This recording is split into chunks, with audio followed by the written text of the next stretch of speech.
Sa kapanahonan ni Captain Karim Muamil sa Corporate Peace Company bilang commanding officer at si Second Lieutenant Dennis Basngi ang junior officer.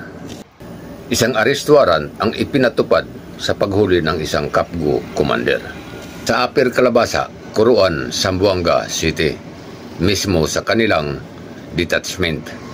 Ang proper coordination kung minsan nagdudulot ng isang negatibong resulta sa lakad.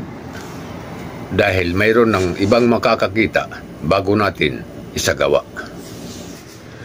Ang mga Kapgo naman nasa ilalim ng pamamahala ng Philippine Army.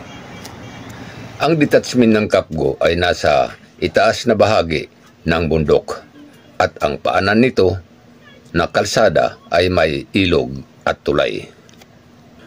Sa lugar, ginawang dalawang grupo ang lakad ng Corporate PC Company. Ang isang grupo ay pinamunuan ni Captain Karim Muamil na nagpatuloy papunta sa itaas.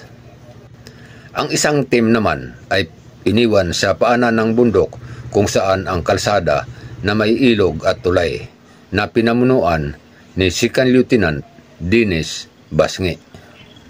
At akin itong napansin na walang bitbit na baril. Nasa ngayon isang general sa Philippine National Police. Isang plano na walang mga Kapgo na makapunta sa itaas.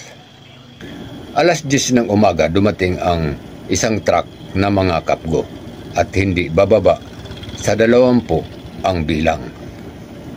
Sisiwan si Sinswat Muhammad ang pumunta sa gitna ng kalsada at nakataas ang baril.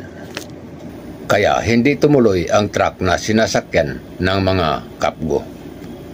Tatlo naman kaming pumunta sa itaas ng kalsada kung saan sila pwedeng maglakad. At doon lumitaw na nakasling lang ang mga baril at pinanganuhan ito ng sarhento ng Philippine Army, si Sarhento Jong. Maayos naman ang kanyang pagtanong kung sino ang namumuno sa amin. At sinagot ko siya ng tama na opisyal ang namumuno sa amin, isang PM mayor at pwede silang mag-usap. Isa kong kapamaraanan na mabawasan ang kanyang galit. Ang pagkilala sa mga opisyal na may solidarity at pagkakaisa galing sa Military Academy na aming hinahangaan bilang isang sundalo. Sa kanilang pagharap, tumaas ang boses ni Sarhento Jong dahil sa walang coordination na aming pagpasok at nagsabing, ano ang gusto nyo? Ubusan ng lahi? At doon nag-umpisa ang tutukan ng baril. Isang diplomatic na salita ang binitiwan ni Lieutenant Basngi at kasunod ang pag-imbita sa kanya na magpunta sa kanilang officer in charge, isang upper class ni Lieutenant Basngi, at ito'y pinagbigyan ni Sergeant Jong na sumamang mag-isa dahil wala rin siyang nakikitang bitbit na baril ang aming opisyal. At hindi nila alam may tropa na kami sa itaas. Sa kanilang pag-alis, wala na kaming kwentuhan at nakatambay na lang kami sa ilalim ng puno ng kahoy. Lumipas ang 2 oras saka bumalik si Lieutenant Basngi at hindi naman nagtagal, dumating ang chairmate ng Regional Special Action Force Battalion at nawala rin ang tropa ng Kapgo. At tuloy-tuloy ang chairmate paitaas.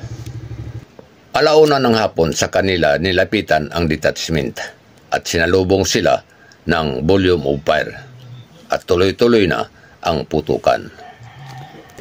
At kanilang tinatamaan ang chairmate.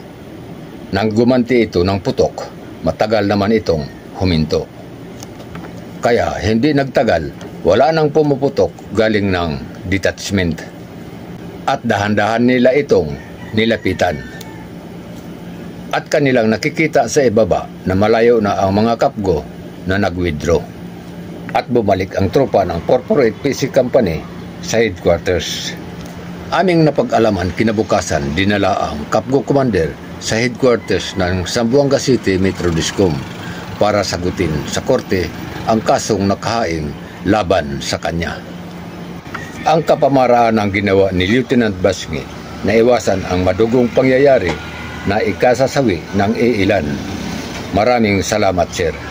Hanggang sa muli.